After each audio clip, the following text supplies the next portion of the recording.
First on the American Healthfront, thousands of people face major surgery every day. What used to be a frightening thought is now less traumatic and less invasive, thanks to medical technology and techniques that has transformed many procedures.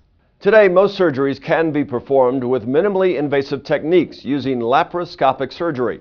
We went to surgical practices of South Texas, a multi-specialty surgical group of board-certified surgeons, to learn about the cutting-edge minimally invasive technology they offer.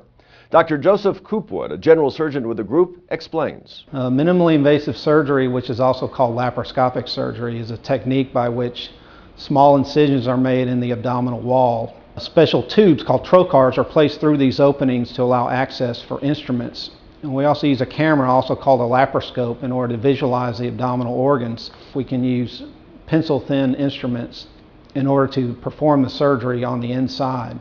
The advantages of minimally invasive surgery, as opposed to the traditional techniques, are the use of the smaller incisions, which avoid more painful, larger incisions.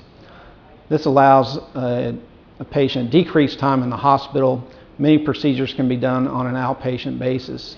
The patient can return to work sooner and return to their lifestyle activities much sooner using minimally invasive surgery. Dr. Samuel Pangburn and Dr. Daniel Vargas are preparing for a laparoscopic gallbladder surgery. One of the most common surgeries we perform nowadays laparoscopically is laparoscopic cholecystectomy. It used to be performed open through a large incision under the ribs on the right. Nowadays, it can be performed through several small incisions. And what we found in many studies is that there's less postoperative pain, shorter hospital stay, quicker return to work with these minimally invasive laparoscopic techniques. And now it can actually be performed on an outpatient basis, as opposed before the open surgery entailed a 3 to 5 day hospital stay just to recover. Even though laparoscopic cholecystectomy is the most common laparoscopic surgery that we do, there's many others that types of surgery that you can get the same benefits from. Laparoscopic appendectomy, for instance, is one problem that we see very often from the emergency room, and those patients are able to get all the same benefits that from the laparoscopic surgery that our cholecystectomy patients do as well.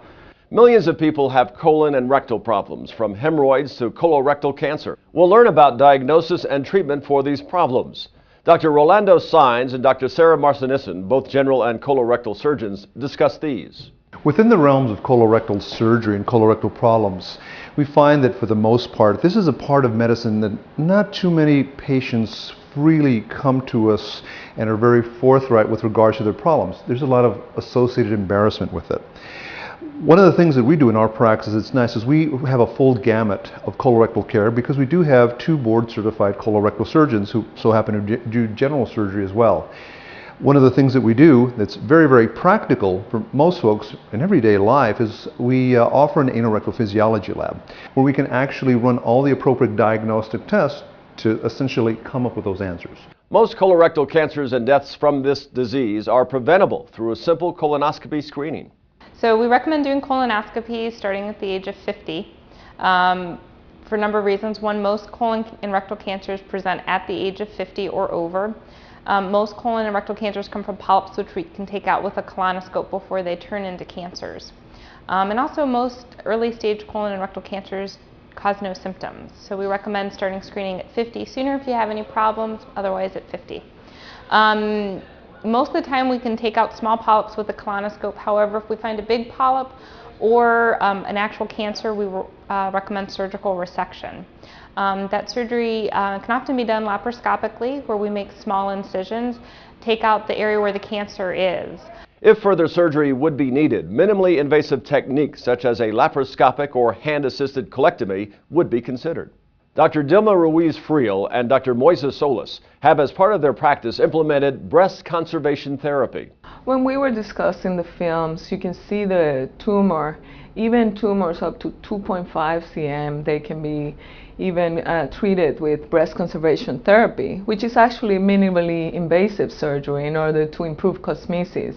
We go ahead, we remove the tumor with a margin of normal tissue. During the same surgery, you can actually establish to see if the lymph nodes are involved by doing sentinel lymph node dissection. Surgical Practices of South Texas takes patient care to the next level with a full spectrum of complete care in the diagnosis and the treatment of many surgical health concerns.